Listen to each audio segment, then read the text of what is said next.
बोलो सतगुरुदेव की जय हो।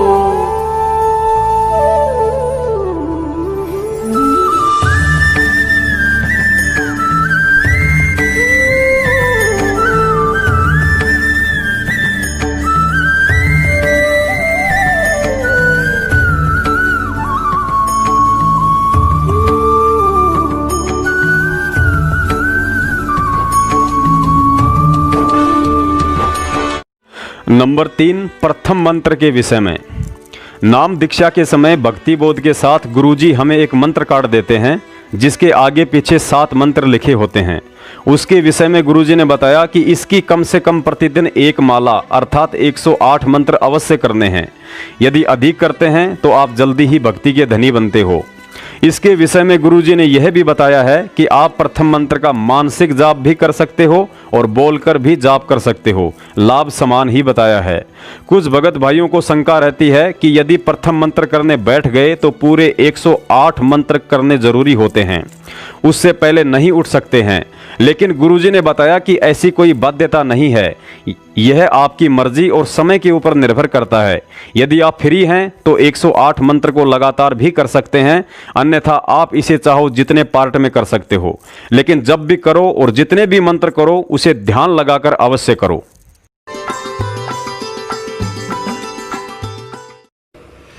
इब हम रेल बढ़ा जहाँ मंत्र की no no no no no देखियो ना नो को नो बता कि इधर रेल छूटे है, आराम से करे बैठ के, चाहे थोड़ा कर ले पर करे प्यार ते। 108 मंत्र बताए आपको करने के लिए, इसने सारे दिन में कर ले, चाहे 6 बार में पार्ट कर ले इसके, हैं मतलब 10 पे एक बार कर ले, 10 फेर कर ले कति जचा के, फिर इस मन ने छोड़ दे ले, खा ले धक्के कित सोचेगा तुम, फिर ये शर्माने लग जाएगा, थोड़े दिन में अपने आप सेट होने लग जाएगा। तो ऐसे कसक के साथ करें इस मंत्र को। पुण्यात्माओं, पुरानी परंपराओं के चलते कुछ भगत भाई बहन सोचते हैं कि यदि सुबह नहा धोकर आरती या मंत्र किए जाएं तो उत्तम रहता है।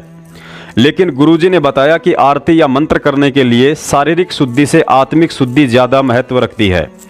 परमात्मा कहते हैं, नहाए धोए क्या होत है जो मन का मैल न जाए, मीन सदा जल में रहे पर तन की बांस न जाए। यदि नहाने से ही शुद्धता होती है तो जन्म से ही जल में रहने वाली मछली के शरीर से इतनी दुर्गंध नहीं आनी चाहिए थी।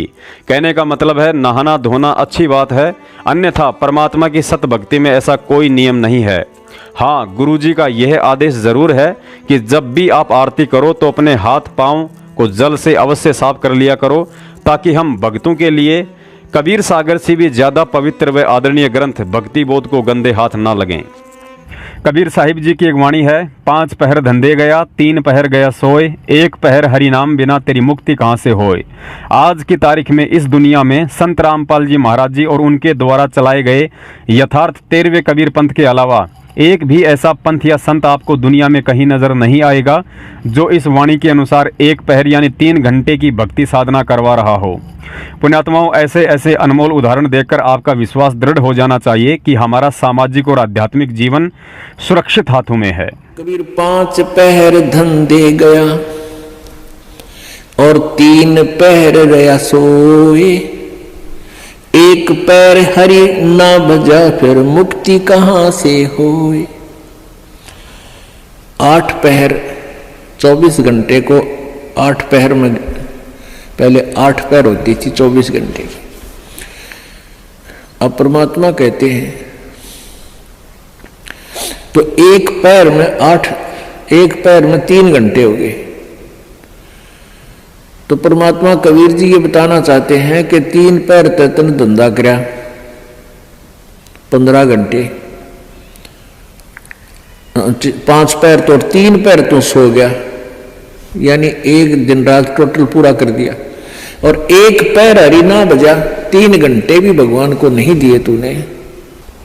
5 पैर धंधे गया, 3 पैर गया सोए, 1 पैर हरि ना जप्यो मुक्ति कहाँ से हुई। यानी टोटल 3 घंटे परमात्मा ने बता दिए कि पूरे 24 घंटे में 3 घंटे आप भगवान के भजन में अवश्य लगाओ।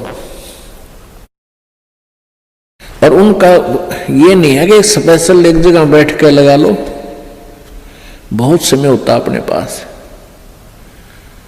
जैसे आप जी कोई मजदूरी के लिए जाते हो, घर से वहां तक घंटा एक लगे, मालिक का सिमरण करता जा।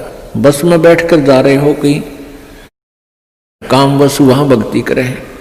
खेतों में जा रहे हो, खेतों से घर से लेकर वहां तक जो खूब भक्ति करे, अपना मंत्र ने याद रखे।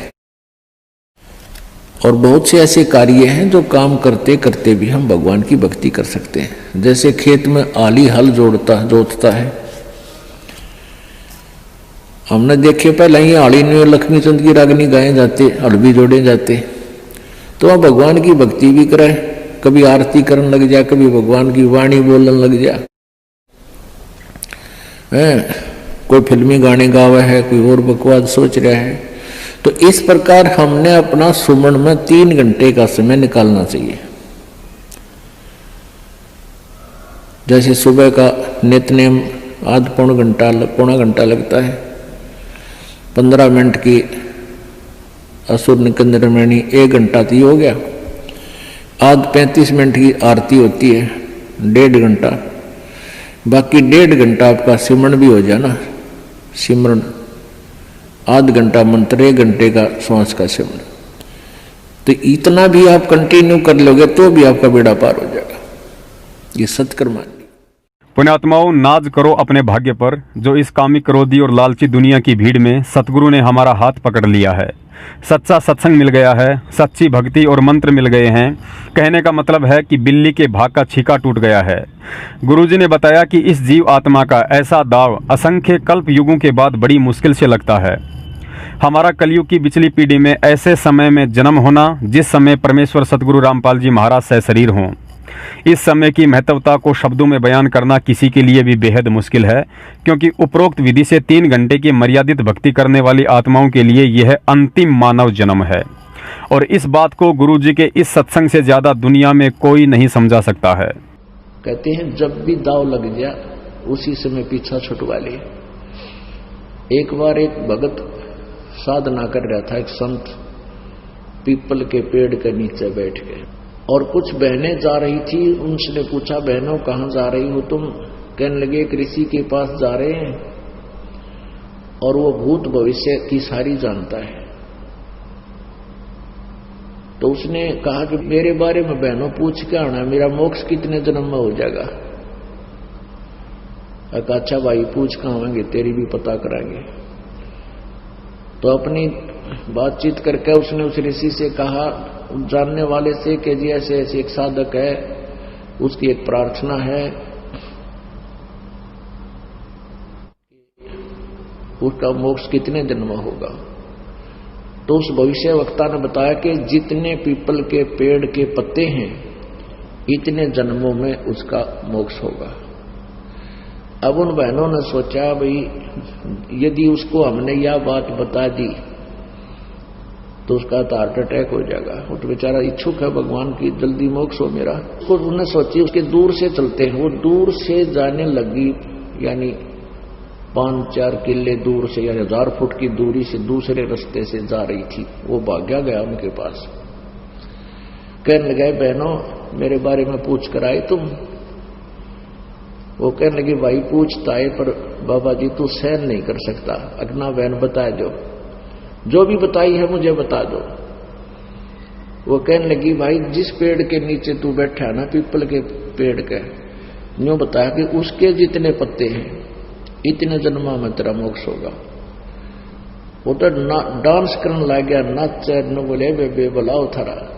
तो बोले रे तू हंस नाच क्यों रहा है, तुम डरोना चाहिए था कि नहीं, कम से कम अंत तक आ गया। अगर इस पीपल के पत्ते जितने हैं इतने दिन में तो होगा, मोक्ष तो होगा मेरा। कहने का भाव यह है पुण्यात्माओं, हमने इतने धक्के खत्यान हो लिए और अब परमात्मा ने यह संतोष दिलाया था उस समय कि अपने बच्चों को रास्ता दूंगा, क्योंकि काल ने ये कहा था, सतयुग में परमात्मा आए थे जो पहली प्रथम बार, उसने वचन ले लिया था कि 3 युगों में सतयुग त्रेता द्वापर में जीव कम ले जाना और कलयुग में आपकी मर्जी कितना ले जाना। तो परमात्मा ने यह सोचा था कि अब कलयुग में ही इनका बॉक्स करूंगा। तो पुण्यात्माओं हमने ये इंतजार करना पड़ा कि शुक्र मनाओ कि आपके असंख्यों जन्म होकर अंत वाला जन्म आ लिया, आखिरी पत्ता आ गया, ये लास्ट पत्ता आ लिया पीपल वाला, समझ लो। और इब का चूकियो मत ना।